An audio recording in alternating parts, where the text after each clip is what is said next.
The scream of my brother, Ethan, shattered the stillness of Willow Creek Lake, a sound so raw it felt like the world itself had cracked open. A man dressed as a cop, his badge glinting under the dusk light, had just pulled the trigger. Blood stained the wooden dock, chaos erupting as I realized the nightmare we'd stumbled into. This wasn't just some random thug. This was a hired gun, sent by Margaret Hensley, the iron-fisted HOA president of Pineview Shores, who thought she could bully us out of her pristine neighborhood. She had no idea who she was dealing with. Ethan's real identity was about to turn her petty vendetta into a catastrophe she'd never escape. It all started with a ridiculous mailbox violation notice, but now, someone's life hung by a thread.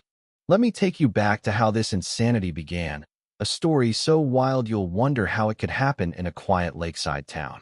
2 years ago, in the spring of 2023, I, Caleb Monroe, left behind a soul-crushing corporate job to teach history at a middle school in Richmond, Virginia. Pineview Shores, a community of 60 elegant lakeside homes, seemed like the perfect place to find peace.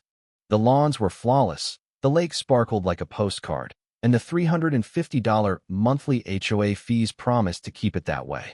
Our family's cabin, inherited from my grandparents, had a rustic charm that stood out among the modern mansions. I loved its weathered beauty, but Margaret, the HOA queen, saw it as a blemish on her perfect kingdom. The first violation notice arrived on a rainy Monday, typed on official HOA letterhead with Margaret's looping signature. "Mailbox does not meet community aesthetic standards," it read. I laughed, thinking it was a mistake. Our mailbox was the same black metal as everyone else's, freshly painted last fall. I called Margaret, expecting a quick fix. "Mr. Monroe," she said, her voice sharp as a winter wind. "The board has decided." "Fix it." She hung up before I could respond.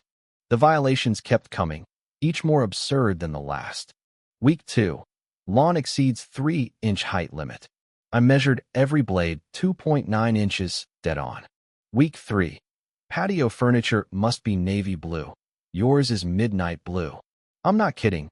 You need a color chart and a magnifying glass to tell the difference. Week 4. Unauthorized garden hose visible for 15 minutes. Week 5. Guest parking violation when my neighbor, Tom Hargrove, parked in my driveway to help me move a couch. I started documenting everything: photos, timestamps, measurements, because even my fellow teachers wouldn't believe how petty this woman was. Margaret wasn't just enforcing rules, she was waging war to drive me out. I decided to fight back at the next HOA meeting, armed with my evidence folder like a lawyer heading to trial. Margaret ran the meeting like a dictator, perched at the head of a polished table in the community center, her bylaws stacked like a fortress. When I presented my photos proving the violations were nonsense, she barely glanced at them. "Rules are rules, Mr. Monroe," she said with a smile that could freeze water. "Perhaps Pineview Shores isn't for you." The room went quiet. Neighbors shifted in their seats, recognizing her intimidation tactics. Susan Keller, Margaret's loyal sidekick, chimed in about property values, but Tom whispered to me later that Margaret was spiraling out of control and most residents were too scared to cross her. It was like watching a neighborhood full of grown adults cower before a small-town tyrant. That weekend, Ethan drove up from D.C., needing a break from his high-stakes job. He laughed when he saw my stack of violation notices. "Classic HOA nonsense," he said, tossing a burger on the grill as we watched the sunset over the lake.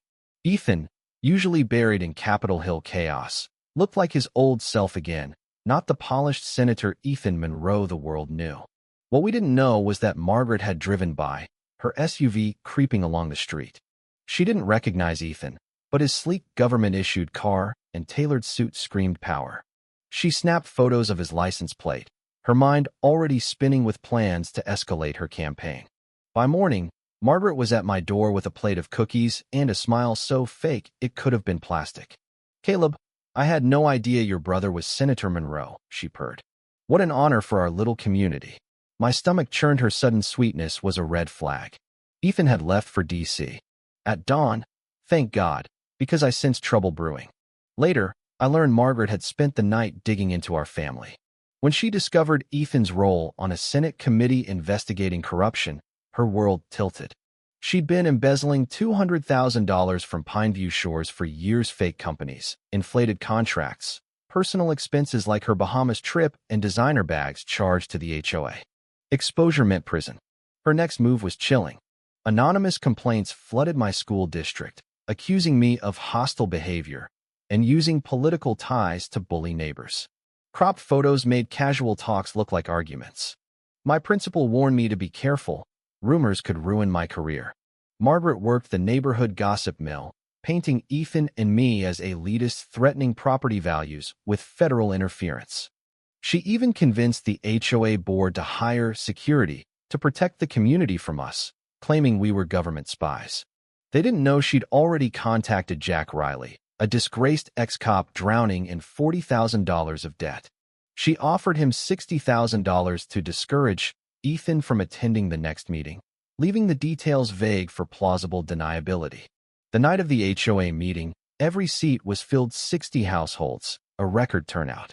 Margaret presided like a queen, her supporters up front, while Tom and a few allies sat near Ethan and me.